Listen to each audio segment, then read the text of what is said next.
দুর্গাপূজার মহা অষ্টমী তিথিতে 108টি পদ্মফুল নিবেদন করা হয় কেন? দীর্ঘদিন ধরে মহিষাসুর বধের যুদ্ধে দেবী মা দুর্গার শরীরে 108টি ক্ষতস্থানের সৃষ্টি হয়েছিল।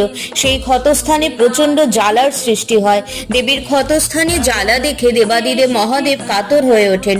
দেবীকে তার ক্ষতস্থানের জ্বালা কমানোর জন্য দেবীদয় স্নান করতে বলেন। দেবী মহাদেবের কথা মতো দেবীদয় স্নান করেন। দেবীদয় মায়ের অবতারণের পর মায়ের 107টি ক্ষত থেকে 107টি পদ্মফুলের সৃষ্টি হয়। কিন্তু 108তম ক্ষত থেকে যে অসহ্য জ্বালা দেবী সহ্য করতে পারছিলেন না, তখন মহাদেবের চোখ থেকে এক ফোঁটা অশ্রু দেবীর 108তম ক্ষতস্থানে পড়ে।